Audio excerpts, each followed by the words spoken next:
அதிர்ச்சியில் உறைந்த கிரிக்கெட் உலகம். இன்றைய இரண்டாவது T20 மேட்சில் அரங்கேறிய அதிர்ச்சி ரிசல்ட். அதாவது இந்தியா மற்றும் இங்கிலாந்து அணிகளுக்கு இடையேயான இரண்டாவது T20 மேட்ச் இன்றைய தினம் தொடங்கியிருந்தது. 5 T20 போட்டிகள் கொண்ட இந்த தொடரில் ஏற்கனவே முதல் T20 போட்டியில் இந்திய அணி வெற்றி பெற்றதைத் தொடர்ந்து இன்றைய தினம் இரண்டாவது T20 மேட்ச் நடைபெற்றது. அதுவும் சென்னை சேப்பாக்கம் மைதானத்தில் வைத்து தொடங்கிய இன்றைய இந்த போட்டியில் டாஸை வென்ற இந்திய அணி முதலில் பந்து வீச்சை தேர்வு செய்திருந்தது. அதனைத் தொடர்ந்து பேட்டிங் செய்ய களமிறங்கிய இங்கிலாந்து அணி ஆரம்பம் முதலே சீரான இடைவெளியில் விக்கெட்டுகளை இழந்து வந்தது.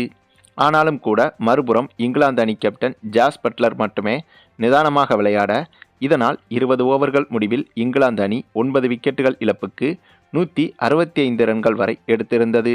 அது மட்டுமில்லாமல் நம்ம சேப்பாக்கம் பிச்சை பொறுத்தவரையில் இது பேட்ஸ்மேன்களுக்கு சாதகமான பிச்சாகும். ஆகவே இந்த 165 ரன்கள் என்பது இந்திய அணிக்கு எளிதான இலக்காகவே பார்க்கப்பட்டது. அதனைத் தொடர்ந்து பேட்டிங் செய்ய களமிறங்கிய இந்திய அணிக்கு பல அதிர்ச்சிகளும் காத்திருந்தது. ஆமாங்க, அதற்கு காரணம் சேசிங் செய்ய களமிறங்கிய இந்திய அணி ஆரம்பம் முதலே விக்கெட்டுகளை மளமளவென இழந்தது.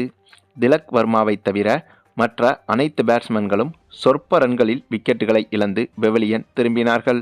இதனால் இந்த போட்டியில் இந்திய அணி எளிதாக தோல்வியடைந்து விடும் என்றுதான் பலரும் நினைத்தனர்.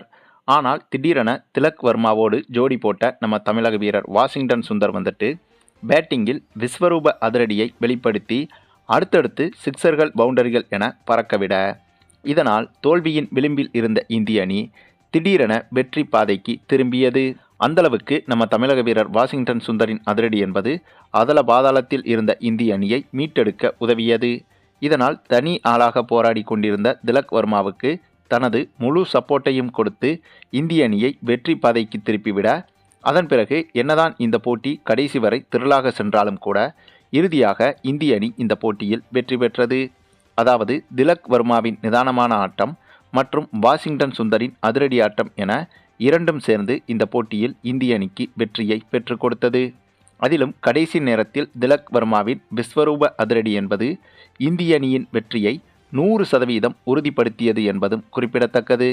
என்னதான் ஆரம்பத்திலும் மிடிலிலும் திலக் வர்மா நிதானமான ஆட்டத்தை வெளிப்படுத்தினாலும் இறுதி நேரத்தில் அதிரடியில் உச்சத்தை வெளிப்படுத்தி இந்திய அணியின் இந்த வெற்றிக்கு இவரும் உறுதுணையாக இருந்தார். மேலும் இந்திய அணியின் இந்த வெற்றி மூலமாக 5 T20 போட்டிகள் கொண்ட இந்த தொடரில் 2-0 என்ற கணக்கில் இப்போது இந்திய அணி முன்னிலை வகிக்கிறது. ஆகவே மீதமிருக்கும் 3 போட்டிகளில் வெறும் ஒரு போட்டியில் இந்திய அணி வெற்றி பெற்றுவிட்டாலே இந்த தொடரை கைப்பற்றிவிடும் என்பதும் குறிப்பிடத்தக்கது.